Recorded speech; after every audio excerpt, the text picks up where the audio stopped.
This is Let's Talk Tribe, the official Let's Go Tribe podcast, episode 60. You love Francisco Lindor. Recorded on February 6th, 2017.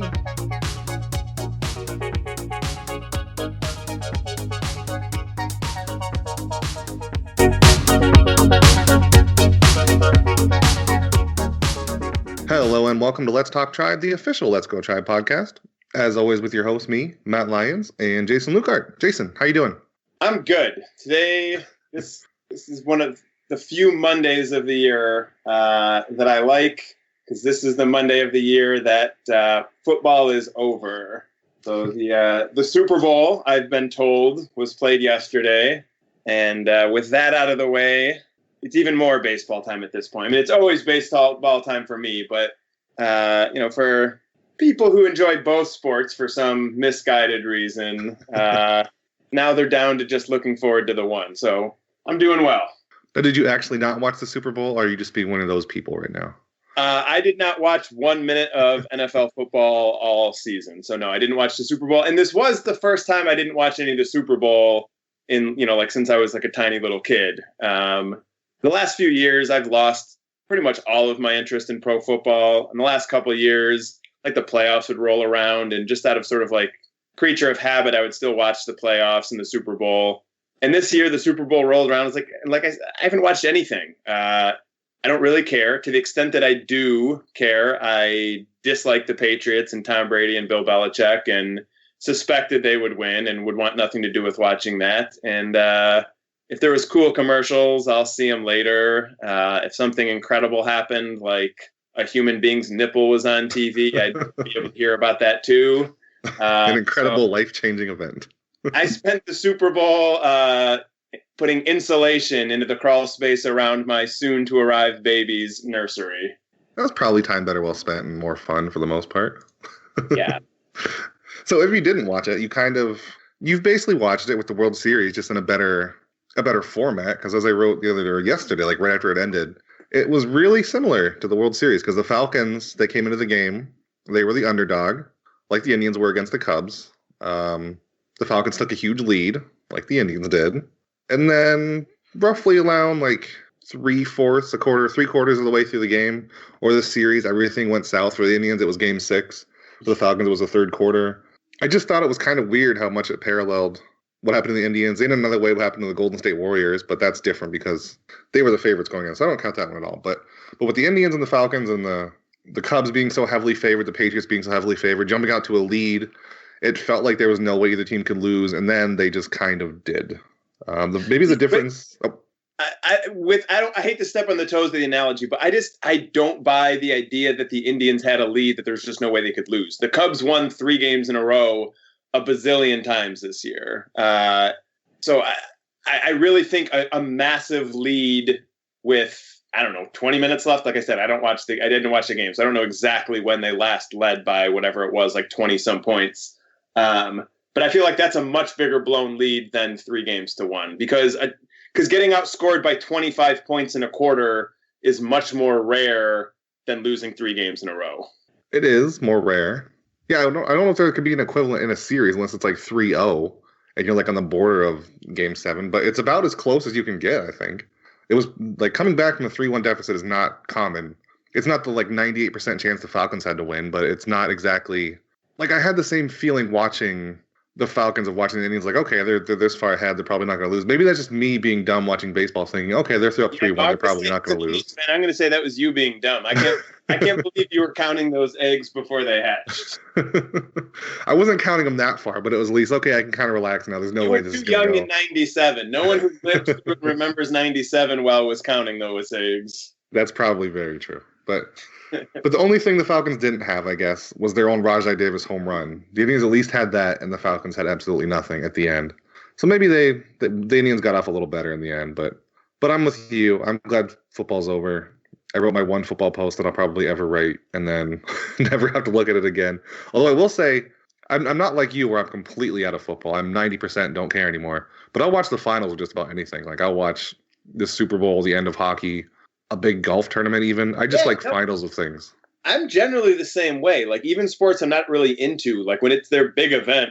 Like the other weekend, I didn't watch it live because that was like 3 a.m. But I woke up on Sunday, I think just last weekend, and it was like the finals of the Australian Open, and it was Federer and Nadal. And I was like, you know what? I'm going to watch this. I managed to avoid like finding out who won. And I took the dog for a walk in the middle of it and was getting grading done along the way. But like, I spent like 2.5 hours of my Super Bowl Sunday, or maybe I guess it was the weekend before. But yeah, watching tennis just because it was like, oh, these are like the two guys, or these were like the two guys 10 years ago, and now they're both still in it. But I don't know. I think for football, it's not just that I've lost interest, it's that I've sort of like actively turned against it. I find the NFL pretty off-putting. So at some point it is sort of like, I guess it became like a thing for me not to watch it, because otherwise I would have like randomly watched half of a Monday Night Football game at somewhere along the line. But it was like, no, I'm staying away. Yeah. Most for me, I'm not against it, but it's just background noise most of the time. I just like having sports as background noise, and even if it's football. Although it's like the worst one to have, I think. Basketball is really good. There's something about like the sneakers on the floor as background noise. It's really good.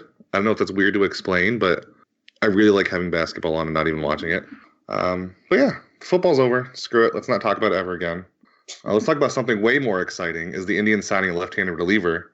They signed Boone Logan. It's still not official yet, I don't think. They still have to make a 40-man roster move. But they signed him to a 1-year, $5.5 million deal. They have a $7 million option for 2018. It's a team option. They can buy it out for $1 million. And he's just going to be the loogie. And he's like Kyle Crockett, but way, way better. So what do you think of this signing, Jason? Do you like it? Do you also like it? It's a little more money than I thought they had left to sign on one player. I think the figure I'd thrown out was like $8 million. They're not going to sign anyone for like $8 million or something like that. And so they didn't. But yeah, I'm surprised. I didn't think they had anything that would feel like even a semi-significant addition. And he does. Like you said, he's got like a set role. And I think what's really nice is not that he was limited before, obviously, based on the postseason, but I think this really frees Andrew Miller up, because now you use Miller when you feel like you need to, and you still have another guy in there to face a tough lefty at some point. In the postseason, there was so much like, well, you bring Miller in now and he can go, 2+ innings, but you're really thinking about like, what's the lefty situation going to be when he pitches? And now, because you can't pitch Miller 2 innings a game the way they did in the postseason for 6 months, but you're a little more freed up to use Miller the way you want without feeling like, who does this mean is facing, lefty slugger number 1? Was a very specific example. It'd be Kyle Schwarber in like game 6 or 7, whatever it was.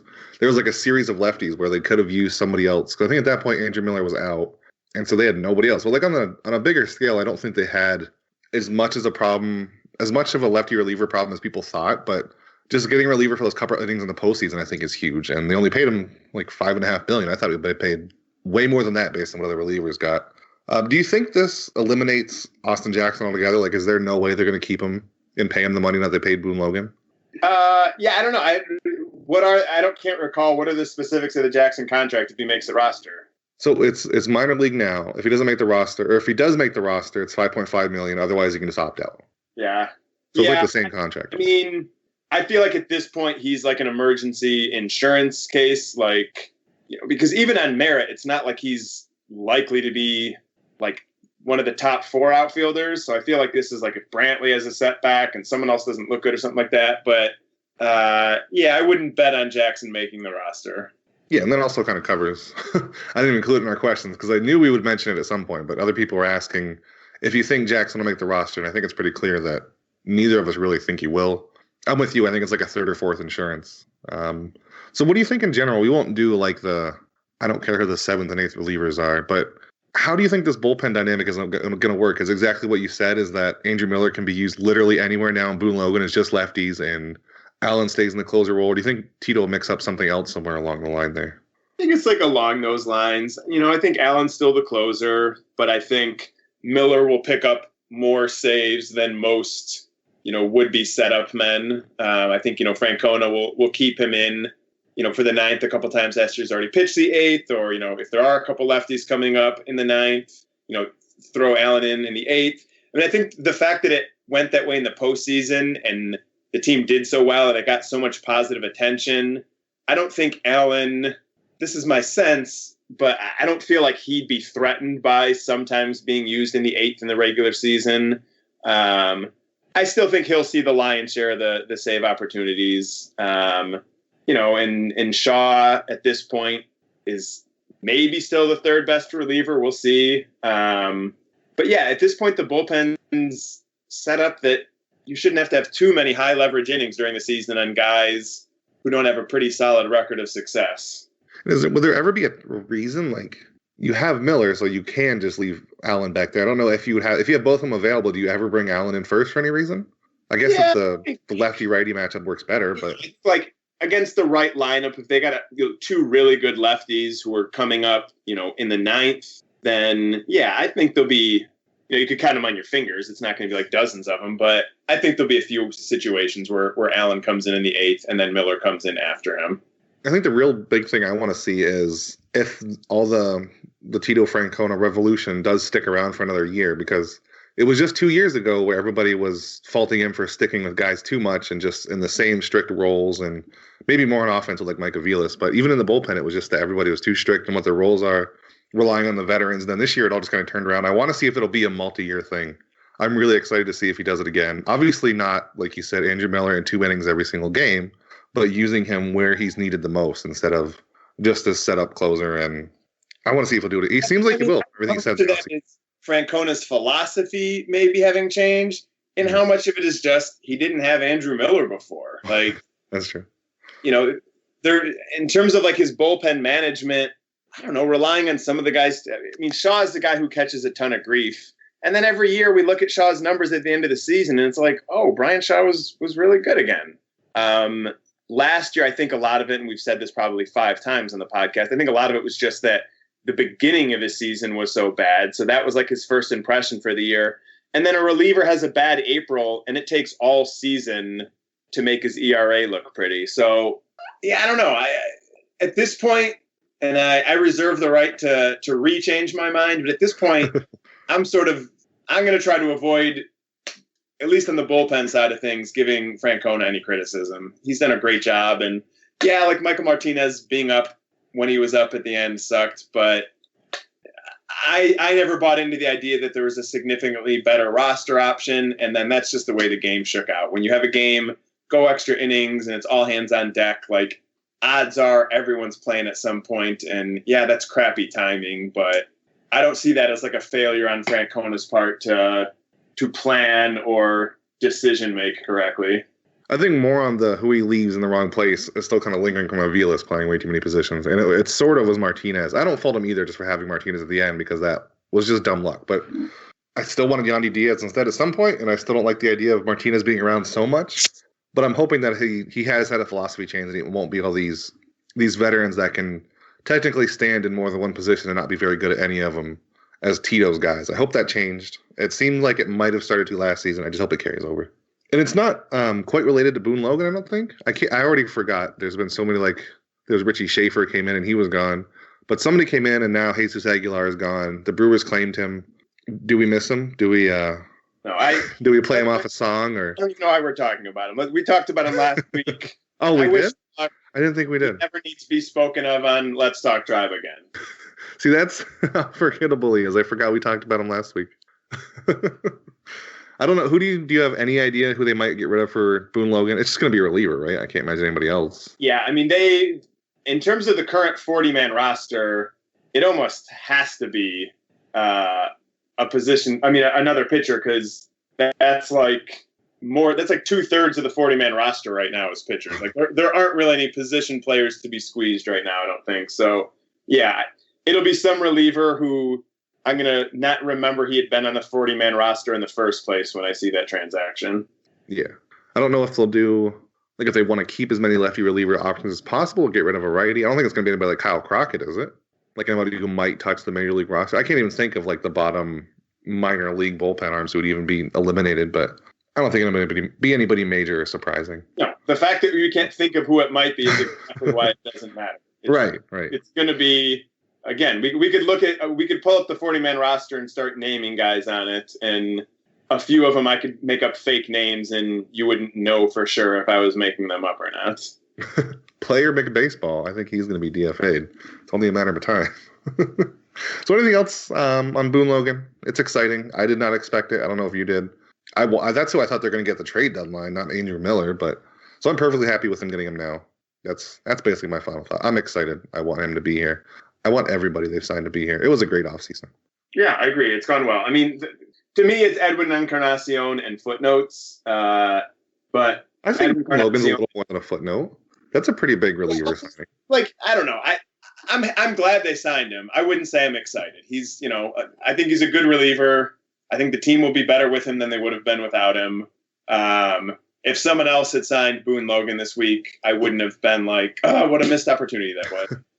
Well, I can't believe you hate Boone Logan, Jason. It was just confirmed on the Let's Talk Trash podcast that Jason Lucart, he's going to block us, and it's going to be your fault again. So anyway, let's move on. Something kind of new and different we're going to do.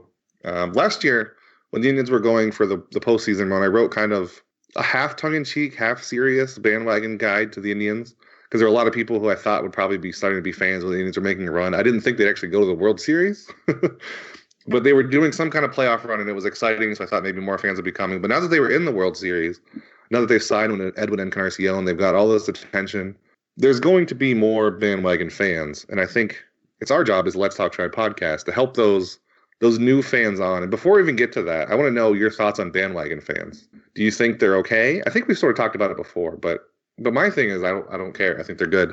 That's how most people are fans. Do you not mind them? Yeah. Do you like them?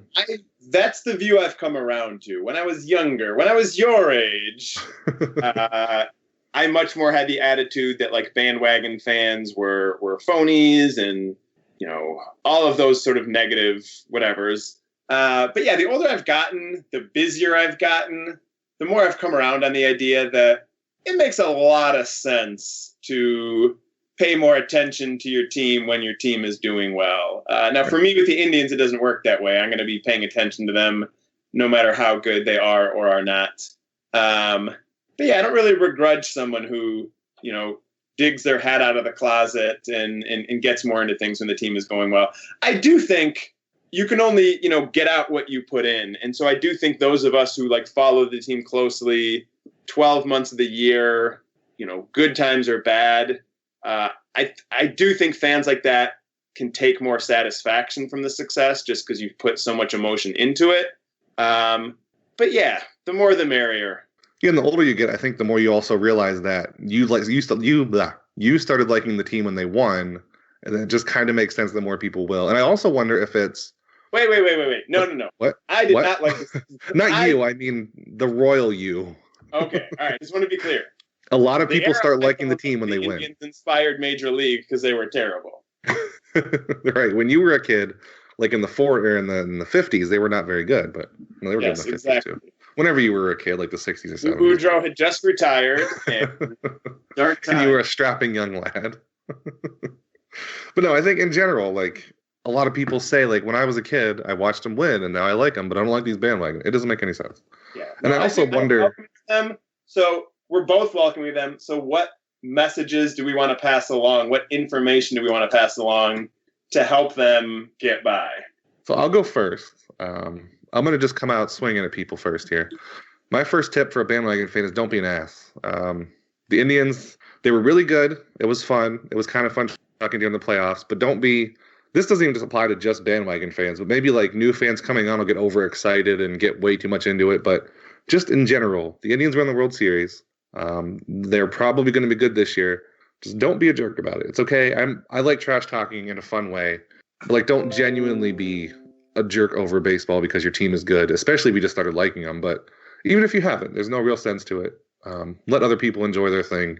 If they're into going back and forth with you, go ahead and do it. But if you're just being mean to be mean-spirited, you're just ruining everybody's fun. And I don't care what team you're a fan of, don't do that. Yeah, I think that's good advice. And that's good advice for new fans and returning fans because there are plenty of returning fans. I think returning fans might eat it more. I think new fans will know it already. Well, I mean, new fans might be more likely to hear it than returning fans, but yeah, that's good advice. On a somewhat similar note, especially coming off the end of football season, if you're new to the bandwagon, it's a long season, and those 162 games individually, most of them don't mean a whole lot. So you gotta ride things out and don't let yourself enjoy the winning. You can always enjoy the winning, but don't freak out over a 3-game losing streak. Don't freak out if Corey Kluber gives up 2 home runs in a game. Don't freak out if Francisco Lindor goes 0 for 4 and makes a throwing error. This stuff happens, and you can lose a game 22-0 like the Yankees did to the Indians one time, and you can bounce back and be just fine. So don't, it's not an NFL, this game is life or death situation until you get to late September. Then, depending on how things are going, then you can start to take it that way. But keep yourself calm in April, May, June, and July. It's remarkable how much people don't know that one. Like, maybe it's because I see more people's reactions now, but it's just the same thing every year. Like, a team gets out to a hot start, and they're the new World Series favorite, and then they White Sox all over themselves, and then they're terrible, and people wonder how that could happen. And it's going to happen again this year. Some team is going to be great, and then they're going to be terrible. The Indians are going to be great for a while, then they'll be terrible for a little while, then they'll be good. That's just how it happens. Do you think bandwagon fans are less or more susceptible to that? Like, do new fans realize that I'm just here for the excitement and whatever's going to happen is going to happen? And like maybe older fans have seen it so many times that they think they're just spiraling down again? If success is what drew you back to following the team, then I feel like a lack of success is more likely to turn you off. So I don't know that they're more likely to rant and like the sky is falling, but I think they're potentially more likely to sort of start to tune things out. And like, don't tune things out. It's a long season. Stick with it, but it's kind of a low frequency for a lot of the sticking with it. Pace yourself. Yeah, and I will say it's okay to get caught up like during games. Just learn to let it go immediately afterwards, because you're gonna do that a lot. But baseball's a lot more fun when you get like tensed up even like in the middle of June, get tensed up during a game. It's always fun. But yeah, as a general rule, I like that one a lot from bandwagon fans. So Indians specific one here. If you're a bandwagon fan, you should know that you love Francisco Lindor. I don't care. There should be absolutely no split opinion on this right now. Maybe he's awful for the next 4 years, but right now, if you are a bandwagon Cleveland Indians fan, you love Francisco Lindor. As a 2B here, I would say you should know that he should have won Rookie of the Year over Carlos Correa. But that one's not important. The main part is you love Francisco Lindor. If he's not the face of the franchise now, he's going to be, assuming he keeps playing like this. He's got way more power than he thought we would. He's great on defense.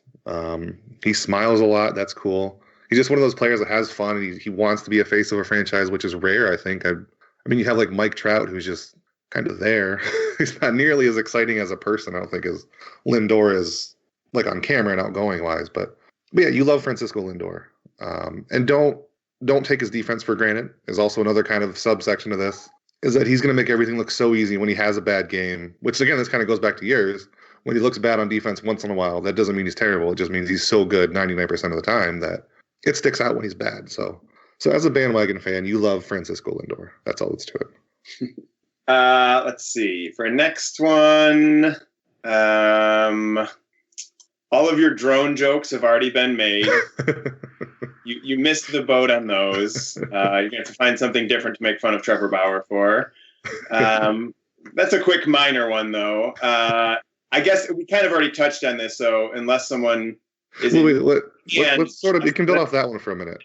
Can we say, like, don't hop in on old jokes right away before you know, like, the context and, like, how often they've been repeated and beat to the ground? Specific. You're talking, like, Let's Go Tribe users? No, just in general. Like, the drone jokes or anything. I mean, there's a whole thing for Let's Go Tribe users that we can go into. But the other, like, more substantive than your jokes are probably lame is the way you watched Andrew Miller get used, and Cody Allen, both of them, their usage in the postseason, that's abnormal. For the postseason, it's abnormal, but maybe shouldn't be. For the regular season, it's abnormal and has to be because their arms would fall off otherwise. So don't expect to see Andrew Miller and Cody Allen, pitching a combined 4 innings in some random regular season baseball game. Yeah, definitely. And if it does, don't expect it to happen over and over and over. Sort of building off that, and we kind of talked about it already in the first segment, but trust what Terry Francona does. He's earned it at this point. For everybody that sat around and watched him for the last few years and was frustrated with some things he's done, the last year alone has made him earn your trust, whether it's putting Santana in the leadoff spot, what was it, like 86 times last game, or last season. If you're a very traditional fan, that probably looked weird. He's not a speed guy, but he gets on base. It was a good decision. He knows what he's doing, like the platoon in right field. Just trust he knows what he's doing there. The bullpen, he knows what he's doing there. The only thing I would say to get worried about what he does is just relying on veteran utility players, but hopefully he starts getting away with that with the young talent the Indians have coming, so I don't know. But just trust Terry Francona. As an Indians fan, hopefully you learn that if you're bandwagoning off the World Series and all the praise people have given him, but don't get frustrated after 1 or 2 games with him. He probably knows what he's doing.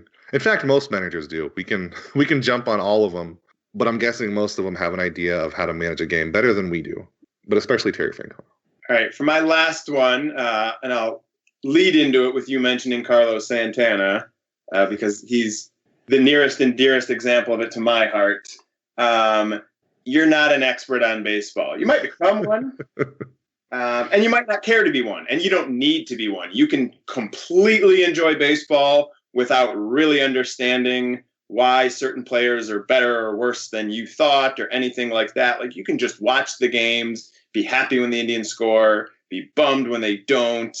That's fine. There's nothing wrong with that level of baseball fandom. If you're trying to be like big and into things and knowledgeable about stuff, it's going to take some time. So, and this is not a fake it until you make it situation. Shut up and learn until you make it, I would say, because it's obnoxious when someone who doesn't know a lot tries to pretend they know a lot. And find good people to learn from if you want to learn. There's a ton of great websites. I mean, obviously for just the Indians, Let's Go Tribe is fantastic. But if you're looking to get into other stuff, sites like Fangraphs and Baseball Prospectus, there's a ton of really cool stuff you can read and learn about the game and ask questions. But if you want to know a lot, don't pretend you do before you do. And when you learn a lot, you'll understand that Carlos Santana is better than your uncle thinks he is. This isn't my answer, but sort of building off that, I would say most of the people you read online probably aren't baseball experts either. I mean, I wouldn't call myself one. I don't know if you'd call yourself a baseball expert. And even like, just because somebody writes on a huge platform, like way bigger than ours, doesn't mean they necessarily know what they're talking about. So like, if John Heyman, just to pick on him because he writes on a big platform, if he writes something, that does not mean it's the truth or law or automatically correct. People can be wrong, even the ones that write. People have like their things. I mean, John Heyman is fantastic at a very particular thing, which is being like one of the first people to know something and being able to break news. And there's a lot of other stuff he's fine for. And then there's a lot of stuff that I would never go to him for. So yeah, you got to figure out like, what are you trying to get from reading someone? And I mean, the most famous guys, the guys you see on TV, aren't the best guys, I don't think, to really learn some of like the more nuanced stuff. And again, if you don't care about the nuanced stuff, don't care about it. That's fine. Yeah, I care about the nuanced stuff, and I still like, especially like MLB Network to have it's MLB Central, I think, in the morning. That's like a perfect mix of knowing enough, but also just being like silly baseball things. So you don't, even if you like all the sabermetrics and statistics, you can follow the other stuff and just know that they might not always be right, and they just have kind of their own opinions. And yeah, that was a really good one. I like yours. Trying to decide what to use for my last one here. I only have 2 left, so okay, I'll say this one. Teach people one more thing. What? You said you can only teach people one more thing. That's all their brains will hold. That's like the limit, right? It's like 10 things at once, and then it's over. Yeah, as a 4th grade teacher, I can frankly tell you we've probably already gone over the limit, but give them one more. So I would say if you're around Cleveland, just buy tickets to games and go once in a while. You're helping out the Indians. And if you're like a casual fan, I think going to a game really will cement how much you like baseball. That's kind of, especially if you have like kids and you want to kind of get them into it, going to a park and seeing everything and how gigantic everything looks. I think that helps a lot. You don't have to buy like season tickets or anything, but just go once in a while. Just support the team, go to a game. It's a completely different atmosphere going and compared to watching on TV. Although, again, maybe I'm just saying this as somebody who lives 5 hours away from my favorite team, that if I lived closer, I would go as much as possible. But if you live close and just sort of getting into it, just go and enjoy being around a bunch of other Indians fans and really expensive beer and hot dogs. Really expensive hot dogs. The best. Life's great pleasures. No, but just the rest of the ballpark stuff. It's fun. Oh no, I'm just kidding around about the hot dogs. The ballpark experience is fantastic. Although I will say, I don't know if it's because I've watched so many games on TV, but it is really hard to follow baseball in person. Like at a stadium, you're surrounded by people. There's always stuff going on. I'm just so used to have like tunnel vision and being able to watch on TV. Like going to a game, I almost can't tell you what happened after I left sometimes. See, for me, it's the opposite. Because for me, when I'm at the game, I'm watching the game. And when I'm on TV, my computer's in my lap and I'm doing other stuff while I'm watching the game. So I think part of mine is when I have the laptop, I'm also looking up stuff while it's going on. Like I can't get more context when I'm just watching. Yeah, but I feel like you get caught up on like context instead of just like watching a baseball game. For me, for literally just watching a baseball game, the ballpark is better than anything because I will just watch a baseball game. Yeah, that's true. And I've also never gone with like really dedicated baseball fans. It's just been like friends or my wife or not my kids yet, but just my wife who's just sort of into it. So it's not like they want to go do other stuff and look around and all that kind of thing. So although I do go to I'm going to try to go to more minor league games. And the ones I went last week, it was really fun, like sitting and being able to focus just by myself in a minor league game. I'd love to do that for the Indians sometime, but it'd be kind of weird to drive 5 hours to go to a game by myself, I think. Yeah, that's it. If you're a bandwagon fan, there you go. Don't be an ass and a bunch of other good stuff. And if you are a bandwagon fan, welcome to watching the Indians. I think it'll be fun. This is kind of a good team to jump into, I think, because they're good now and they're going to be good for several years. Like you don't want to jump into being a Royals fan now, other than the fact that you're going to be a Royals fan, which is bad enough. But they're like on the verge of losing their core. So if you want to pick a team to follow now, I think the Indians are a good one for a lot of reasons. I would agree. Let's move on to our social media questions. You can follow us on Twitter and Facebook at Let's Go Tribe. On both of those, every Monday, I ask questions on both those platforms. I also ask... No, it's just those two. What am I thinking? Anyway, I ask for questions. You guys send them. A lot of times they're good. Sometimes they're weird. I'll say from now until the beginning of the season, we have a strict ban on Michael Brantley or outfield questions, just all together. I don't know about you, Jason, but we talked about it last week. I'm enforcing it now from here on out. I don't want to answer any more questions about the outfield or Michael Brantley. So the first one, at Pilot Nick K, has a very important question. He wants to know projections for things that Tito will eat this season. If you didn't know, Terry Francona eats a lot of things. He eats like 47 popsicles, $40 worth of ice cream, a lot of gum. Will there be any weird Francona eating things stories this year, and what do you think they'll be? I think during a rain delay, he gets drawn into a hot dog eating contest, and I got Francona down for 11 hot dogs. That I would love to see. I'd love to see him take on the shirtless cowboy guy that's behind home plate. I still don't know who that is, but I want to see him and that guy in a hot dog eating contest. But yeah, I think it's a good projection. That's an important. I don't know if there's any math yet for these important projections, but Terry Francona is going to eat something. Although I think with him, it's going to be something more sweet than hot dogs. Like there's going to be some snack that he's caught eating a lot, like ho-hos or something like that. I don't know if it'll be hot dogs. Yeah, that seems to be his weak spot, and I'm sure there'll be a couple of hotel room stories. The hot dog contest is more something that he just, like I said, finds himself getting drawn into. He didn't think it would come to that, but someone said something about his mom, and somehow eating hot dogs was the only way to defend her honor. And 11 hot dogs later, he's like standing over somebody else passed out with hot dogs in his mouth. Yeah, that's a good one, I think. I like that question, projecting Terry Francona's hot dog. So the next one, Mark Shuffleton on Facebook, he wants to know, is Jeff Manship the greatest unknown relief pitcher in Indians history? It might be tough analytically to filter who is known and who is unknown. We rarely heard of him, but always knew his amazing ERA. I think to this point it might be kind of rare, but I think the more that managers like Terry Francona and just other managers in general are using their bullpen pitchers in such specified ways, that there's going to be more Jeff Manships who come up in the future. Because, I mean, he had an under 1 ERA in 2015, and it was barely over 3 last year. That's not – everybody knows he's not quite that good. I think he was a good reliever that the Indians picked up based on his lower FIP compared to his ERA, but it's because he was used in such a specific way. It was always really low leverage. He was just kind of eating up innings. I think we're going to see more players like that than we have in the past. And I wanted to see if I could randomly find another player like that. So all I did was I just opened the years on Fangraphs, flick the old mouse wheel and see which one it landed on. And Jack Armstrong in 1992, he had 31 innings of relief. He was also a starter, but he's a terrible starter. But as a reliever, he had 1.16 ERA and 2.85 FIP. Nobody knows who he is, so he was a Jeff Manship. It's happened before. It'll happen again. It's just kind of unfortunate that Manship had to go to South Korea to play now, but I'm sure he'll be back. It was kind of fun having him around. There will be more like him. There have been other Manships in the past. I think there'll be more in the future. I think even Dan Otero is one, and he'll be more of one next year. So yeah. Anything you want to add to the Jeff Manship conversation?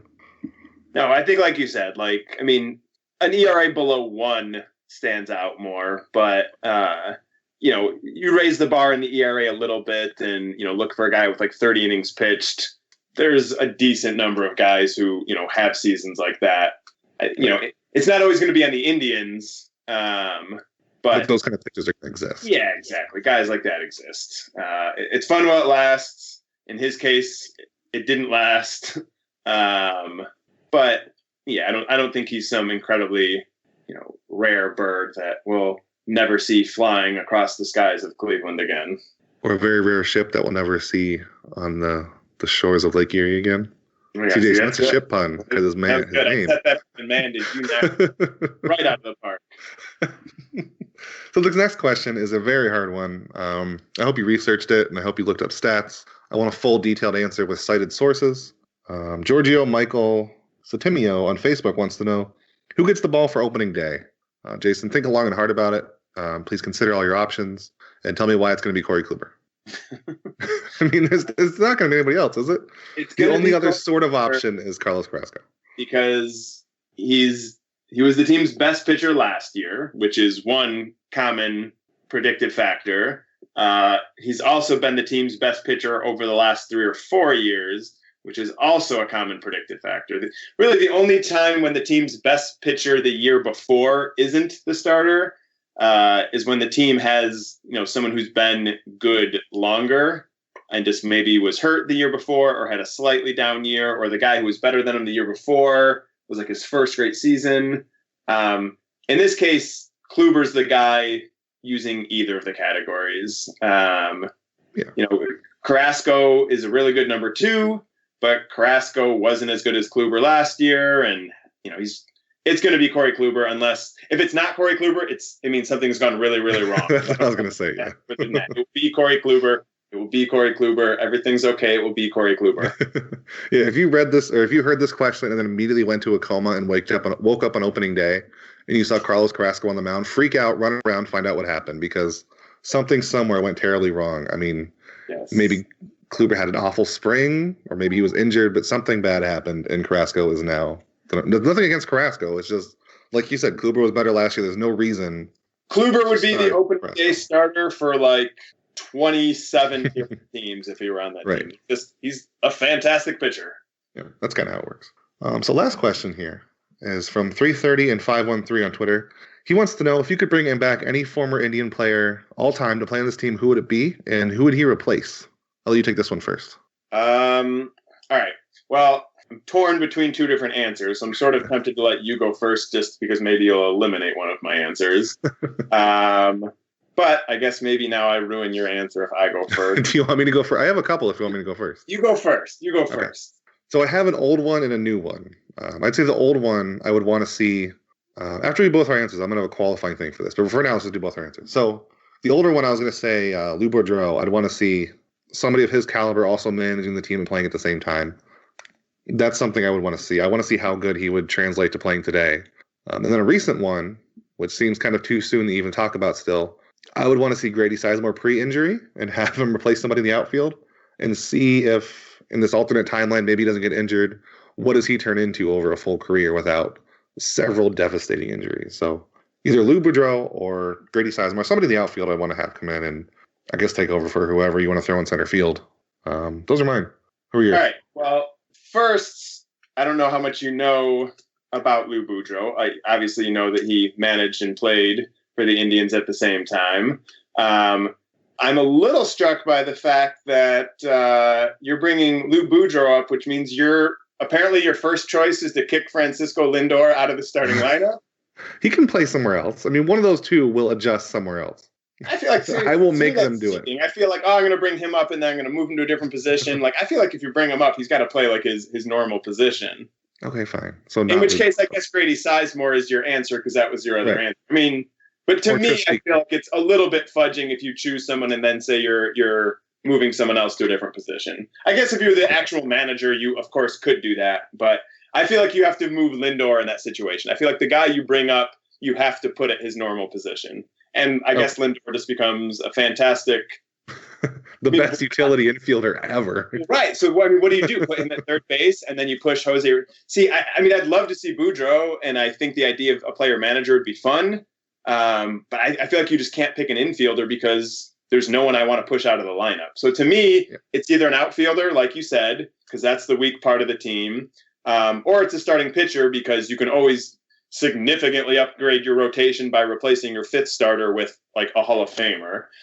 So Bob Feller is like one obvious answer because, suddenly I guess then we would have to wonder who's taking the ball on opening day, Feller or Kluber. I mean, if you resurrect Bob Feller, you're going to give him the ball on opening day. That's what's going to happen, I think. Well, what has he done for you lately? Well, the other crazy thing, and this is like sort of getting sidetracked, but, Bob Feller, we think understandably is a great strikeout pitcher. You look at his numbers, like his rate stats, and it's a stark reminder of how much baseball has changed because Bob Feller, one of the great strikeout pitchers of his era, averaged 6 strikeouts per 9 innings for his career. So that's, I mean, if you go from a long time ago, you run the risk of like, if you're really just like transporting this guy in his prime to today, how does a pitcher from, World War II era, what does he really look like in 2016? So I think you're sort of taking a big gamble if you take someone from too far back. So like, as an outfielder, my first thought was go with Tris Speaker. He's the best outfielder in team history. He's a great defensive center fielder. You put him there, the rest of the outfield falls into place around him. And you've just, added one of the 25 or so best players in history.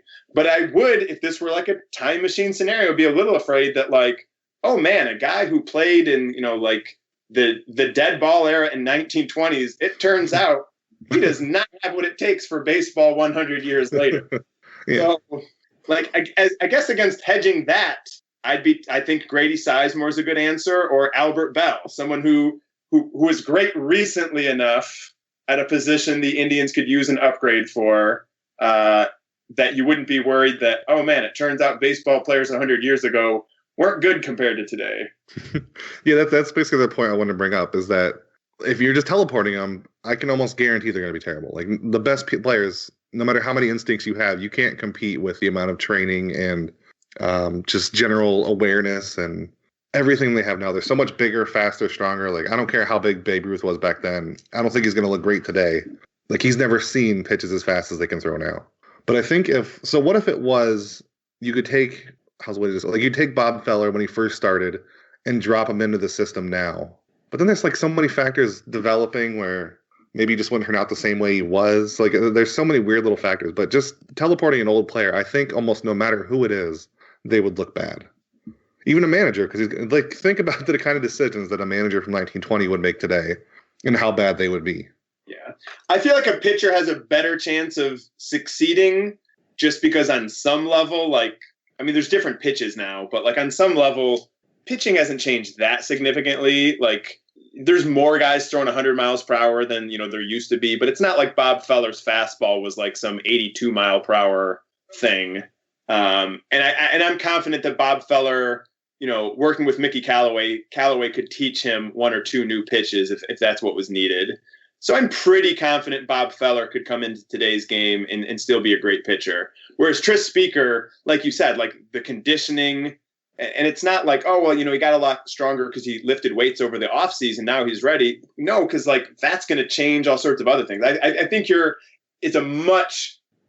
right. I think any position player from that long ago, in terms of hitting, is going to look overwhelmed. Like I think, the great fielders are still going to be great fielders. I mean, they're going to have a better glove and cleaner infields. Like I think great defense 100 years ago would be great defense today, but hitting is the baseball skill I think would fall off the most in this time machine scenario. Well, would defense even hold up too? Like, are they seeing the same exit velocities as they would now?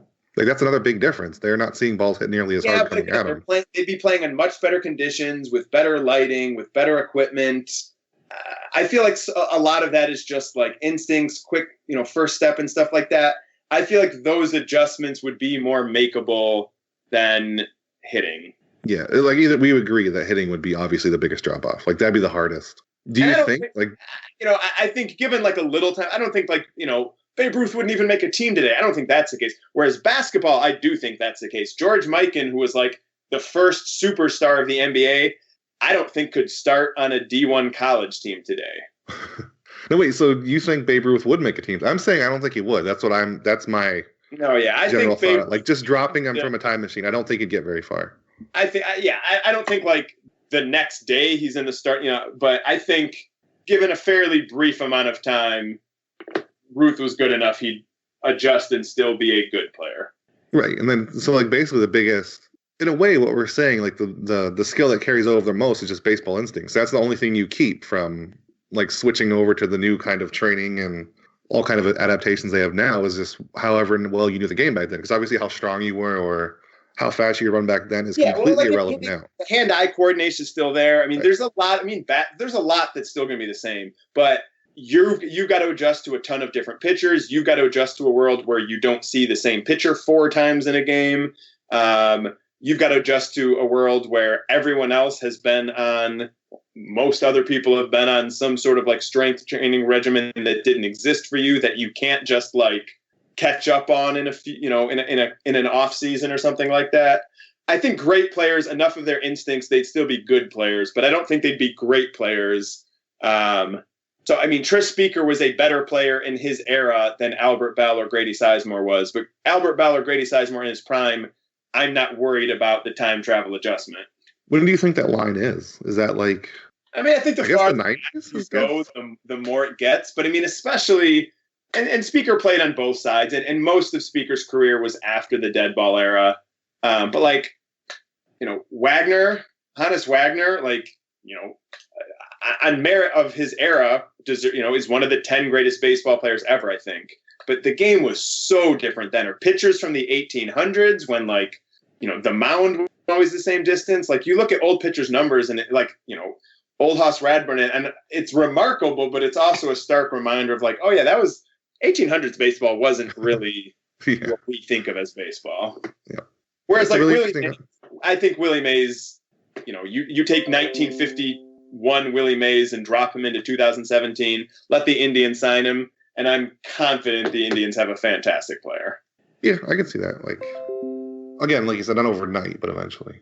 I mean, Frank's big divide is 1947 because Tris Speaker just played against a bunch of white guys. And not that they weren't great baseball players, but like the pool of great baseball players who were being picked for Major League Baseball, was limited.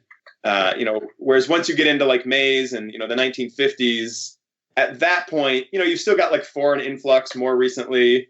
But I think, end of the dead ball era and end of segregation, I think those would be kind of the two single biggest events in changing things. Yeah.